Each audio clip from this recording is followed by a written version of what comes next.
ಏಯ್ ಯಾಕ ಇದು ಎಷ್ಟು ವರ್ಷದ ಬ್ರದರ್ ಇದು? ಇದಾಯ್ತು, ಇದಕ್ಕೊಂದು 4 ವರ್ಷ, 4.5 ವರ್ಷ ಆಗಿ ಮೇಲೆ ಆಗಿರ್ಬೋದು. ಇಲ್ಲಿದೆ ನೋಡಿ, ಕಣ್ಣು ತೆಗ್ದಿದೇನೋ ಮುಚ್ಚಿದೇನೋ ಗೊತ್ತಾಗಲ್ಲ. ಈ ಥರ ಶೇಪು ಇಲ್ಲಿ ತೆಗ್ದಿರ್ಬೇಕು, ಕಿವಿ ಮೂಗಿ ಟಚ್ ಆಗ್ತಿರ್ಬೇಕು ಹಿಂಗೆ ಮುಂದೆ. ಅಷ್ಟುದ್ದ ಇರಬೇಕು, ಅಷ್ಟುದ್ದ ಇರಲೇಬೇಕು. ಅಂದ್ರೆ ಗೀರು, ಅದು ಪ್ಯೂರ್ ಗೀರ್ ಆ್ಯಕ್ಚುಲಿ. ಕೊಂಬು ನೋಡಿ ಈ ಥರ. ಇದ್ರ ಫಾದರ್ ತುಂಬ ಚೆನ್ನಾಗಿತ್ತು. ಇದ್ರ ಫಾದರ್ ನನ್ನ ಹತ್ರ ಇರೋದೆ, ಅದ್ರ ಫಾದರ್ ಮಾತ್ರ ನನ್ನ ಹತ್ರ ನೋಡಿ. ಹಣೆ ಮೇಲೆ ಎಷ್ಟು ಜಾಗ ಇದೆ, ಒಂದು ಗ್ಲಾಸ್ ಇಡ್ಬೋದ? ಅಷ್ಟು ದೊಡ್ಡದಿದೆ ಬಾಡಿನ. ಇದು ತುಂಬಾ ಹೈಟ್ ಇದೆ. ನೀವು ನೋಡಕ್ಕೆ ಕಲರ್ ಕಡಿಮೆ, ಬಟ್ ತುಂಬಾ ಹೈಟ್ ಇದಾನೆ. ಒಳ್ಳೆ ಮಿಲ್ಕ್ ಇಲ್ಡಿದೆ ಇದ್ರದ್ದು ಇದಾಗಿದ್ದು, ಇದ್ರ ಬ್ಲಡ್ ಲೈನ್. ಬಟ್ ಇದು ನಿಮ್ಮ ಹತ್ರ ಬಂದು ಎಷ್ಟು ವರ್ಷ ಆಯ್ತು? ಇಲ್ಲ, ನನ್ನ ಹತ್ರನೇ ಹುಟ್ಟಿರೋದು. ಆಯ್ತು 4.5 ವರ್ಷ ಆಗಿರ್ಬೋದು ಇವಾಗ. ನನ್ನ ಹತ್ರನೇ ಹುಟ್ಟಿರೋದು ಇದು. ಇದ್ರ ತಾಯಿ ನನ್ನ ಹತ್ರ ತುಂಬಾ ಚೆನ್ನಾಗಿ ಹಾಲು ಕೊಡ್ತಾ ಇತ್ತು. ಇದ್ರ ತಂದೆನೂ ನನ್ನ ಹತ್ರನೇ ಇತ್ತು. ಇದ್ರ ತಾಯಿ ಮಾತ್ರ ನಾನು ಯೂಸ್ ಮಾಡಲ್ಲ, ಇದ್ರ ಅಕ್ಕ ತಂಗಿಯರಿಗೆ ಮಾತ್ರ ಯೂಸ್ ಮಾಡಲ್ಲ. ಇದ್ರ ಬ್ಲಡ್ ಲೈನ್ ಒಂದು 8 ಹಸು ಇರ್ಬೋದು ನನ್ನ ಹತ್ರ, ಅದಕ್ಕೆ ಇದನ್ನ ಯೂಸ್ ಮಾಡಲ್ಲ. ಎಂದು ನೀವು ಮೈ ತೊಳೆಯಲ್ಲ? ಮೈಯೇ ತೊಳೆಯಂಗಿಲ್ಲ. ನಮ್ಮ ದೇಸಿ ಹಸು ಯಾರು ಮೈ ತೊಳೆಯಲ್ಲ, ಹಳ್ಳಿಕಾರನು ತೊಳೆಯಲ್ಲ ಯಾರು. ಇವಾಗ ಎಲ್ಲ ನಿಮ್ದು ಇನ್ನೊಂದು ಕೃಷಿ ಸಂಚಾರಿ ಯೂಟ್ಯೂಬ್ ಚಾನಲ್ ಅಲ್ಲಿ ನೋಡದ್ನಲ್ಲ, ಒಂದು 1000 ಆಕಳು 2000 ಆಕಳು, ಅವ್ರೆಲ್ಲಿ ತೊಳಿತಾರೆ ಮೈನ? ಯಾರು ತೊಳೆಯಲ್ಲ. ಯಾಕ HF ಹಸುನ ತೊಳಿತಾರ ಡೈಲಿ? ತೊಳಿಲೇಬೇಕು ಅವನ್ನ. ಇವನ್ ಯಾಕೆ ತೊಳೆಯಲ್ಲ? ಅದು ನಮ್ ದೇಶಕ್ಕೆ ಹೊಂದ್ಕೊಳಲ್ಲ ಅವು. ಅದು ಕೋಲ್ಡ್ ಆಗ್ಬೇಕು, ಬಾಡಿ ಹೀಟ್ ಇರ್ತೈತೆ ಅದ್ರದ್ದು. ಇದು ಹಂಗಲ್ಲ, ನೀರ್ ಹಾಕಿರ ಮಾರು ದೂರ ಓಡೋಗ್ತೇವೆ. ಮಳೆ ಬಂತು ಅಂದ್ರೆ ಎಲ್ಲ ಇಲ್ಲಿ ಓಡ್ ಬಂದ್ ನಿಂತ್ಕೊಂತ ಎಲ್ಲ ನಮ್ಮಂಗೆ. ಈ ನಮ್ಮ ವಾತಾವರಣದಲ್ಲಿ ಏನಿರ್ತತೋ ಅದು, ಅಂದ್ರೆ ನಮ್ ಕರ್ನಾಟಕಕ್ಕೆ ಮಾತ್ರ ತುಂಬಾ ಚೆನ್ನಾಗಿ ಸೆಟ್ ಆಗಿದೆ. ಗಿರ್ ಮಾತ್ರ ತುಂಬಾ ಚೆನ್ನಾಗಿ ಸೆಟ್ ಆಗಿದೆ. ರೇಟ್ ಎಲ್ಲ ಏನು ರೇಟ್ ಇರ್ತಾವ ಬ್ರದರ್ ಇವೆಲ್ಲ? ಇದು ನಾನು 2 ಲಕ್ಷ 3 ಲಕ್ಷ ಕೊಟ್ಟರು ಕೊಡಲ್ಲ, 3-4 ಲಕ್ಷ ಕೊಟ್ಟರು ಕೊಡಲ್ಲ, 5 ಲಕ್ಷ ಕೊಟ್ಟರು ಕೊಡಲ್ಲ ನಾನು ಅದನ್ನು. ಹೌದಾ? ನನಗೆ ಗುಜರಾತ್ ಹೋದ್ರೆ ರೇಟ್ ಹೇಳಿದ್ರೆ ಆ ಥರದ್ದು ಗುಳಿ ತರ್ಬೇಕಂದ್ರೆ ಒಂದು 15 ಲಕ್ಷ ಬೇಕು ದುಡ್ಡು. ಅಷ್ಟು ರೇಟ್ ಇದಾವ?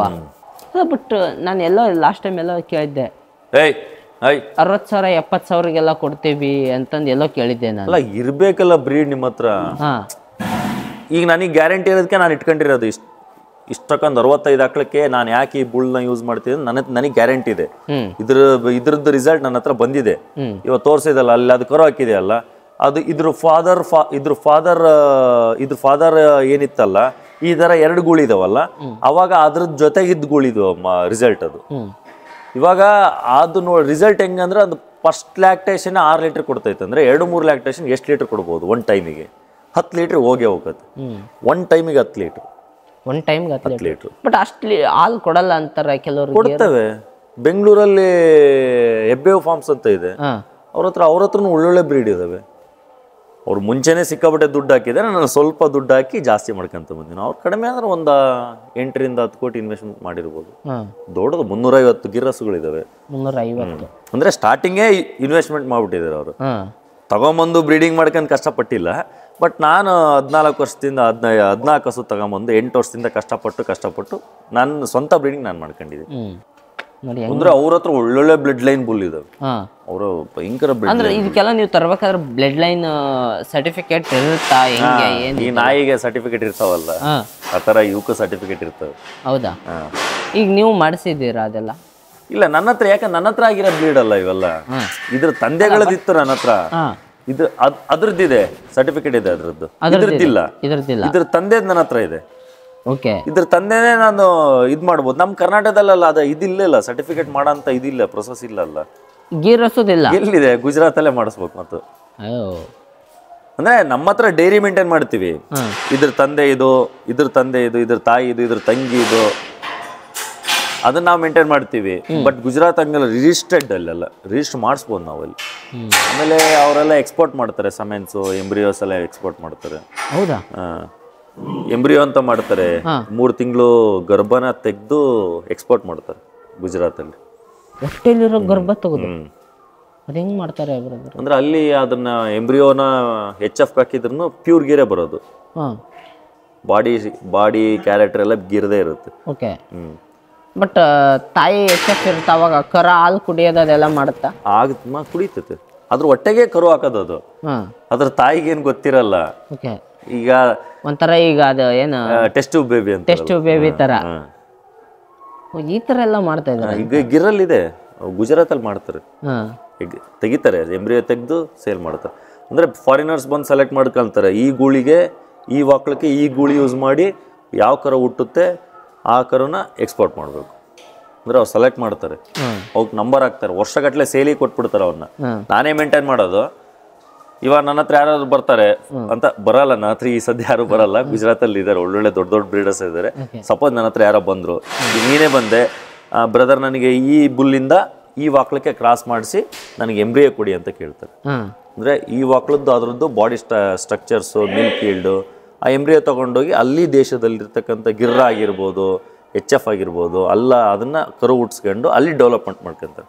ಅದು ಯಾಕೆ ಅಂದರೆ ಇವಾಗ ಹಸುಗಳನ್ನ ಎಕ್ಸ್ಪೋರ್ಟ್ ಮಾಡೋಂಗಿಲ್ಲಲ್ಲ ಬೇರೆ ಕಂಟ್ರಿಗೆ, ಈ ಥರದ ದಾರಿ. ಬಟ್ ನೀವು ಫಸ್ಟ್ ಗೀರ ತರ್ಬೇಕಂತ ಯಾಕೆ ಅನಿಸಿದ್ದು? ಫಸ್ಟ್ ಅಂದ್ರೆ ನಿಮ್ಮ ನಿಮ್ಮ ಮನೇಲಿ ಹೈನುಗಾರಿಕೆ ಅಂತ? ಮುಂಚೆ ಎಮ್ಮೆ ಇದ್ವು. ನಾರ್ಮಲಾಗಿ ನಾವು ಮುಂಚೆ ಎಲ್ಲ ನಮ್ಮ ಫಾದರ್ ಅವರೆಲ್ಲ ಚೆನ್ನಾಗಿ 5 ಜೊತೆ ಎತ್ಕಟ್ಟಿ ಮಾಡಿದ್ದಾರೆ. ನಾನು ಬಂದ್ಮೇಲೆ ಒಂದು 3 ಜೊತೆ ಎತ್ಕಟ್ಟಿದ್ದೆ. ಈ 3 ವರ್ಷದಿಂದ ಎತ್ಗಳಿಲ್ಲ. 30-35 ಎಮ್ಮೆ ಇದ್ವು. ಎಲ್ಲವನ್ನು ತೆಗೆದು ಸ್ವಲ್ಪ ಯೂರಿಯಾ ಕಂಟೆಂಟ್ ಜಾಸ್ತಿ ಇರುತ್ತೆ ಎಮ್ಮೆಯಲ್ಲಿ. ಅದು ನಮ್ಗೆ ದಾಳಿಂಬೆಗೆ ಅಷ್ಟು ಯಾಕೋ ಸರಿ ಅನಿಸ್ತಿರ್ಲಿಲ್ಲ ಗಂಜಲಕ್ಕೆ, ಜೀವಾಮೃತ ಮಾಡೋಕ್ಕೆ. ಆವಾಗ ಗಿರ ತಗೊಂಡ್ಬಂದೆ. ಇದು ಇಬ್ಬರಿದ್ದಾರೆ, ನಿಂಗಪ್ಪ ಮತ್ತೆ ಇವರು. ಅವ್ರ ಪಾಡಿಗೆ ಅವ್ರು ಮಾಡ್ತಾರೆ. ಬೆಳಗ್ಗೆ 4 ಗಂಟೆ ಬರ್ತಾರೆ, 8 ಗಂಟೆಗೆ ಹೋಗ್ತಾರೆ, 11 ಗಂಟೆಗೆ ಬರ್ತಾರೆ, 10 ಗಂಟೆಗೆ ಬರ್ತಾರೆ, 11 ಗಂಟೆಗೆ ಹೋಗ್ತಾರೆ, ಸಾಯಂಕಾಲ 3 ಗಂಟೆಗೆ ಬರ್ತಾರೆ, 5-5ವರೆಗೆ ಹೋಗ್ತಾರೆ. 5-5ವರೆಗೆ ಹೋಗ್ತಾರೆ. ಬಟ್ ಹಾಲು ಹಿಂಡ್ಕೊಳ್ಳೋದು ಮೇವು ತಗೊಂಬರ್ತೀನಿ. ನೇಪಿಯರ್ ಹಾಕಿದ್ದೀನಿ, ಒಂದು 8 ಎಕರೆ ನೇಪಿಯರ್ ಹಾಕಿದ್ದೀನಿ. 8 ಎಕರೆ ನೇಪಿಯರ್ ಮಾಡಿದ್ದೀನಿ ಈ ವರ್ಷ. ಮುಂಚೆ 6 ಎಕರೆ ಇತ್ತು, ಈ ವರ್ಷ ಅಲ್ಲ 6 ಎಕರೆ ಇತ್ತು, ಒಂದು 2 ಎಕರೆ ತೆಗೆದ್ವಿ. ಈಗ ಮತ್ತೆ ಈ ವರ್ಷ 4 ಎಕರೆ ಮಾಡಿದ್ದೀನಿ. ಸ್ವಲ್ಪ ಚಿಕ್ಕಮಿಂದ 8-10 ಎಕರೆ ಅನ್ಕೋ. ಅಲ್ಲ, ಫುಡ್ ಎಲ್ಲ ಹೆಂಗೆ ಕನ್ಸ್ಯೂಮ್ ಮಾಡ್ತಾವಂತ ಇವೆಲ್ಲ? ಅಲ್ಲ, ಈಗ 65 ಹಸುಗೆ ಕಡಿಮೆ ಅಂದರೆ ಒಂದು ದಿನಕ್ಕೆ ಏನಿಲ್ಲ ಅಂದ್ರೆ 20-25 kg ಬೇಕು. 20-25 kg ಒಂದು ಹಸುಗೆ? 2 ಕುಡಿಸ್ತೀಯ. ಕರ ಕುಡಿಯೋದು ಮುಗಿದು ಗೀಮ್ನಾಲ್ ಮುಗಿದಿಂದ ಆಮೇಲೆ ಮತ್ತೊಂದು 15 ದಿನ ಪೇಚಾಡ್ತೀಯ ಒದೆಯಕ್ಕೆ. ಏನು ಕ್ಯಾರೆಕ್ಟರ್ ಗೊತ್ತಾ ವಿನೋದ್? ಇವು 16 ಸೋಲು 18 ಸೋಲು ಮುದಿಕೆಯಾಗಿರ್ತವೆ. ಒಂದು ವಾರ ಹಾಲು ಕರೆಯೋದು ಕಷ್ಟ. ಒಂದು 3 to 4 days ಅಟ್ಲೀಸ್ಟ್ ಒದಿತವೆ, ಚೆನ್ನಾಗಿ ಒದಿತಾವೆ. ಅವು ಯಾಕಂತ ನನಗೂ ಗೊತ್ತಿಲ್ಲ, ಎಲ್ಲವೂ ಹಂಗೆ 90% ಹಂಗೆ ಒದಿತಾವೆ. ಕರು ಹಾಕಿ ಒಂದು 3 ದಿನ ಒದಿತವೆ. 3 ದಿನ ಆದ್ಮೇಲೆ ಏನು ಮಾಡಲ್ಲ. ಈಗ ನೋಡಿ, ಇದು ಹಾಕಿ ಆಯ್ತು, ಒಂದು 3 ದಿನ ಆಯ್ತು, ಇನ್ನೊಂದು ಕರು ಬಿಡ್ತೀವಿ ಕುಡಿಯೋಕ್ಕೆ. ಅಂದ್ರೆ ಗೀಮ್ನಲ್ಲಿ ನಮಗೆ ಅವಶ್ಯಕತೆ ಇಲ್ಲ. ಗಿಣ್ಣ ಮಾಡ್ತೀವಿ ಅಂತೀವಿ ನಾವು. ಗಿಣ್ಣ ಎಷ್ಟಂತ ಮಾಡ್ತೀವಿ, ದಿನ ಒಂದೊಂದು ಕರು ಇರ್ತವೆ. ನಾವು ಹಾಲನ್ನ ವೇಸ್ಟ್ ಮಾಡಲ್ಲ, ಇನ್ನೊಂದು ಕರ ಬಿಟ್ಟು ಕುಡಿಸ್ತೀವಿ. ನಡಿಯೋ ಅಲ್ಲಿ ತಾಯಿ ಕುಡಿಸ್ಕೊಂತವೆ. ಹಂಗೇನಿಲ್ಲ 2 ಕರು ಬೇರೆ ಕರು ನಾವು ಆ ಥರ ಸೆಟ್ ಮಾಡಿದೀವಿ. ಅವನ್ನ 2 ಕರು ಕುಡಿಸ್ತದೆ. ವೇಸ್ಟ್ ಮಾಡೋದಕ್ಕಿಂತ ಈಗ ಅದನ್ನೇನು ಮಾಡ್ತೀಯ ಗೀಮ್ನಲ್ಲ. ಆ ಕರು ಈ ಕರು ಚೆನ್ನಾಗಿ ಡೆವಲಪ್ ಆಕತ್ತೆ. ಗಿಣ್ಣದಲ್ಲಿ ಒಳ್ಳೆ ಪೌಷ್ಟಿಕಾಂಶ. ಆಮೇಲೆ 2 ಕರು ಕುಡ್ದಾದ್ಮೇಲೂ ಉಳಿತೈತೆ. ಅದನ್ನ ತೆಗೆದು ನಾವು ಗ್ವಾತದ ಗುಂಡೆಗೆ ಹಾಕ್ತೀವಿ. ಇದನ್ನ ಮಾಡ್ತೀವಲ್ಲ ನಾವು, ಹೆಂಗಿದ್ರು ಜೀವಾಮೃತ ಮಾಡ್ತೀವಲ್ಲ, ಅಂತಕ್ಕೆ ಹಾಕ್ಬಿಡ್ತೀವಿ. ಒಳ್ಳೆ ಇದು ಅಂದರೆ ಮಲ್ಟಿಪಲ್ ಆಗ್ತವೆ ಜೀವಾಣುಗಳೆಲ್ಲ. ತುಂಬ ಒಳ್ಳೇದು. ಮಜ್ಜಿಗೆ, ಗೀಮ್ನಾಲು, ಕೆಟ್ಟೋಗಿರೋ ಹಾಲಿದ್ರು ನಮ್ಮ ತೋಟಕ್ಕೆ ಗಂಜಲ ಜೊತೆ ಏನು ವೇಸ್ಟ್ ಅಂತ ಏನು ಮಾಡಲ್ಲ. ಹತ್ತುದಿಲ್ಲ ವೇಸ್ಟ್. ಕರೆಕ್ಟಾಗಿ ಇವಾಗ ಏನಾದ್ರು ನಾನು ಕರೆಕ್ಟಾಗಿ ಒಂದು ಇದು ಏನೋ ಎರೆಹುಳ ಗೊಬ್ಬರದ್ದು ಒಂದು ಪ್ಲಾಂಟ್ ಹಾಕಿದ್ರೆ ಸಿಕ್ಕಾಬಿಟ್ಟೆ ಬರೀ ಅದರಲ್ಲೇ ಇನ್ಕಮ್ ತೆಗಿಬೋದು ನಾನು. ಬರೀ ಎರೆಹುಳ ಪ್ಲಾಂಟ್ ಹಾಕಿದ್ರೆ ಹಾಕ್ತೀನಿ. ಈ ವರ್ಷ ಹೆಚ್ಚಿಗೆ ಆಗ್ತಿದೆ ನನಗೆ ಬೇಕಾಗಿರೋದು 200 ಟ್ರ್ಯಾಕ್ಟರ್ ಸಗಣಿ ಗೊಬ್ಬರ. ಈಗ 250-260 ಆಗ್ತೈತೆ. 60 ಟ್ರ್ಯಾಕ್ಟರ್ ಉಳಿತೈತೆ. ಅದನ್ನ ಎರೆಹುಳ ಗೊಬ್ಬರ ಮಾಡಿದ್ರೆ ಒಳ್ಳೆ ರಿಸಲ್ಟ್ ನನಗೆ. ಬರೀ ಎರೆಹುಳ ಗೊಬ್ಬರ ಮಾಡಿದ್ರೆ ಈಗ ಎಕ್ಸ್ಟ್ರಾ ಆಗ್ತಾ ಇದೆ ನಿಮ್ಮ ಹತ್ರ? ಸಗಣಿ ಎಕ್ಸ್ಟ್ರಾ ಆಗ್ತಿದೆ ಈ ವರ್ಷದಿಂದ. ನಿಮ್ಮ ಈಗ ವರ್ಷ ಈಗ 40, 45, 50 ಇಟ್ಕೊಳ್ತಿದ್ದೆ. ಈಗ 65 ಆಗಿದ್ದಾವೆ. ಅಲ್ಲ, ಹಿಂದ್ ವರ್ಷ ಇದ್ದು ಬಿಡು. ಅಂದ್ರೆ ಈ ವರ್ಷ ಇನ್ನೂ ಜಾಸ್ತಿ ಆಗ್ತಾವಲ್ಲ. ಈಗ ಎಷ್ಟು ಕರಾಕೆ ನಿಂಗಪ್ಪ? ಎಷ್ಟು ಇದಾವ ಈಗ? ಇನ್ನೆಷ್ಟು ಅದಾವ? ಅವು 18 ಅದಾವ ಅಂತೀನು ಕರಾಕವು. ಈಗ ಕಂಟಿನ್ಯೂ ಈಗ 9 ಅದಾವ. ವೀಕಲ್ಲಿ 2-3 ಆಗ್ತಾನೆ ಅದಾವ. ಇವಾಗ ಈಗ ಸ್ಟಾರ್ಟ್ ಆಗಿರೋದೇ ಮೊನ್ನೆಯಿಂದ. ಒಂದು ತಿಂಗಳು 1.5 ತಿಂಗಳಿಂದ ಸ್ಟಾರ್ಟ್ ಆಗಿದಾವೆ ಈಗ ಅವು. ಇನ್ನು 10 ಇದೆ ಅಷ್ಟೇ ರೀಚ್ ಮಾಡಕ್ಕೆ. ಈಗಿನ ಎಕ್ಸ್ಟೆಂಡ್ ಮಾಡ್ತಿದ್ದೀನಿ. ಈ ಸಗಣಿ ಇಲ್ಲಿ ಹಾಕ್ತಿದ್ವಲ್ಲ, ಇವಾಗ ಇಲ್ಲಿ ಹಾಕಲ್ಲ, ಇನ್ನು ತೆಗಿತೀವಿ.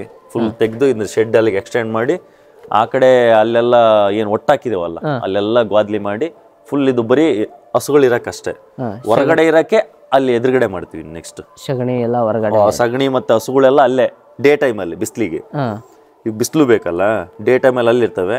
ಮಾರ್ನಿಂಗ್ ಮತ್ತೆ ಈವ್ನಿಂಗು ಇಲ್ಲಿರ್ತವೆ, ನೈಟ್ ಇಲ್ಲಿ. ಆ ಥರ ಈಗ ಇದೆಲ್ಲ ಸಗಣಿ 3 ತಿಂಗಳದ್ದು ಇದು ಅಷ್ಟೇ. ಎರಡೂವರೆ ತಿಂಗಳು ಆಗುತ್ತೆ. ಒಂದು 40 ಟ್ರ್ಯಾಕ್ಟರ್ ಆಗುತ್ತೆ ಇದು, 30-40 ಟ್ರ್ಯಾಕ್ಟರ್. ಏನು ಇಷ್ಟೊಂದೇ ಸಗಣಿ. ಅಂದ್ರೆ ವೇಸ್ಟ್ ಮಾಡಲ್ಲ, ಇಲ್ಲೇ ಇರ್ತಾವಲ್ಲ ಹಸುಗಳೆಲ್ಲ, ಹೊರಗಡೆ ಎಲ್ಲೂ ಹೋಗಲ್ಲ. ಹೊರಗಡೆ ಹೋದ್ರೆ ವೇಸ್ಟ್ ಆಗ್ಬಿಡ್ತೈತೆ ಸಗಣಿ. ಇದು ಕುಳ್ಳೆಲ್ಲ ಬಡಿತಾ ಇದ್ದೀರಾ? ಕುಳ್ಳು ನಮಗೆ ಮಜ್ಜಿಗೆ ಮಾಡಕ್ಕೆ, ಇದು ಬೆಣ್ಣೆ ಹಾಲು ಕಾಸಕ್ಕೆ, ತುಪ್ಪ ಕಾಸಕ್ಕೆ. ನಾವು ಅಡಿಗೆ ಮನೆಗೆ ಕಟ್ಟಿಗೆ ಒಲೆಯಲ್ಲಿ ಅಡಿಗೆ ಊಟ ಮಾಡೋದು. ಕಟ್ಟಿಗೆ ಜೊತೆಗೆ 2 ಕುಳ್ಳು ಇಡ್ತೀವಿ. ನೀವೆಲ್ಲ ಎಂತ ಆರೋಗ್ಯವಂತರ.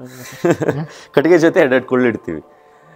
ಅಲ್ಲ, ಅದನ್ನು ಸೇಲ್ ಮಾಡ್ಬೋದು. 10 ರೂಪಾಯಿ ಒಂದಂತೆ ಆನ್ಲೈನಲ್ಲಿ ನೋಡಿದೆ, ಅಮೆಝಾನಲ್ಲಿ 10 ರೂಪಾಯಿ ಒಂದು ಕೊಟ್ಟು ತಗೊಳ್ತಾರೆ. ಅದನ್ನು ಸೇಲ್ ಮಾಡ್ಬೋದು. ನನಗೆ ಮಾಡಕ್ಕೆ ಅಷ್ಟೊಂದು ಪೇಷನ್ಸ್ ಇಲ್ಲ. ಇದು ಇವೆಲ್ಲ ಕುಳ್ಳೆಲ್ಲ ಯಾರು ಮಾಡ್ತಾರ? ಅವನು ಎಲ್ಲ ಲೇಬರ್ ಇಟ್ಟು ನಾನೇ ಬಿಡಿಸ್ತೀನಿ.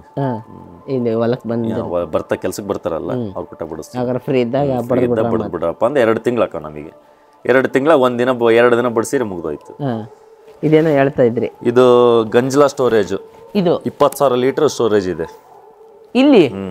ಓಪನ್ ಮಾಡಿ ಬ್ರದರ್, ಇದು ವೇಟ್ ಇದೆಯಾ? ಇಲ್ಲ ಸರ್ಸಿ. ಅದು ಇದಿತ್ತು ಕಬ್ಣದ್ದು, ಆಯ್ತಲ್ಲ 4 ವರ್ಷಕ್ಕೆ ತುಕ್ ಬಂದೋಯ್ತು. ಏನ್ ಬ್ರದರ್ ಇದು? ವಾಟರ್ ಟ್ಯಾಂಕ್ ಇದ್ದಂಗೆ ಐತಿ. ಫುಲ್ ಆಗಿದೆನಾ? ಖಾಲಿ ಆಗಿತ್ತು. ಆಗುತ್ತೆ ದಿನ 1,000 ಲೀಟರ್ ಗಂಜಲ ಸ್ಟೋರ್ ಆಗುತ್ತೆ. ನನಗೆ ಬರ್ತಾ ಇದೆ ಸೌಂಡ್, ಕೇಳಿಸ್ತಾ ಇದೆನಾ? ಹೌದು. ಅದು ಎಲ್ಲಿಂದ ಬರ್ತಾ ಇದೆ ಹೇಳು? ಎಲ್ಲಿಂದ ಬರುತ್ತೆ? ಇಲ್ಲೊಂದಿದೆ ನೋಡು. ಇಲ್ಲೊಂದು ಟ್ಯಾಂಕ. ಈ ಕಡೆ ಬಾ, ಕಡೆ ಓಡಿ. ಸರಿ ಆಮೇಲೆ ಅರೆ ಹೇಳಿದ್ನಲ್ಲ, ಗೀಮ್ನಲ್ಲಿ ಹಾಕಿದ್ದಾರೆ ನೋಡಿದ್ರೆ ನಿನ್ನೆ ಸಾಯಂಕಾಲದ್ದು. ಈಗ ಹಾಲು ಹಾಕಿರೋದು ಇದು. ನಿನ್ನೆ ಸಾಯಂಕಾಲ ಗೀಮ್ನಲ್ಲಿ ಎಕ್ಸಸ್ ಇತ್ತಲ್ಲ, ಅದನ್ನ ಇದ್ರಾಗ ಹಾಕಿದ್ದಾರೆ. ಇದೇನಂದ್ರೆ ಫಿಲ್ಟರ್ ಆಗುತ್ತೆ. ಮೇಲ್ಗಡೆ ಅಂದ್ರೆ ವೆಯ್ಟ್ ಇಲ್ದೇ ಇರ್ತಕ್ಕಂಥ ಕಸ ತೇಲಾಡುತ್ತೆ. ವೆಯ್ಟ್ ಇರೋದೆಲ್ಲ ತೆಳಗಡೆ ಇರುತ್ತೆ. ಸೆಂಟ್ರಲ್ ಒಂದು ಪೈಪ್ ಇದೆ, ಸೆಂಟ್ರಲ್ಲಿ ಅದು ಕ್ಲೀನ್ ಆಗಿ, ಸೆಂಟ್ರಲ್ಲಿ ಯಾವುದೇ ರೀತಿ ಗಲೀಜಿರಲ್ಲ, ನೀರಾಗಿರ್ಲಿ ಏನೇ ಆಗಿರ್ಲಿ, ಅದು ಮಾತ್ರ ಅಲ್ಲಿಗೆ ಹೋಗೋದು. ಮೇಲ್ಗಡೆ ಫಿಲ್ಟರ್ ಆಗಿ ಅದಕ್ಕೆ ಹೋಗುತ್ತೆ. ಅಲ್ಲಿಂದ ನೀವು ಮತ್ತೆ ಅಲ್ಲಿಂದ ನಾವು ಒಂದು ಮೋಟರ್ ಇದೆ, ಮಡ್ ಪಂಪ್ ಅಂತ, ಅದನ್ನ ಹಾಕಿ 1,000 ಲೀಟರ್ ಟ್ಯಾಂಕರ್ ಇದೆ ನನ್ನ ಹತ್ರ. ಅದಕ್ಕೆ ಡಂಪ್ ಮಾಡಿ ಯೂಸ್ ಮಾಡ್ತೀವಿ. 1 ಗಿಡಕ್ಕೆ 1 ಲೀಟ್ರ್. ಎವ್ರಿ 15 ದಿನಕ್ಕೆ. ನಾನು 15,000 ಗಿಡ ಇದಾವೆ, 15,000 ಲೀಟರ್ ಬೇಕು ನನಗೆ 15 ದಿನಕ್ಕೆ. 15 ದಿನಕ್ಕೆ 15,000 ಲೀಟ್ರು.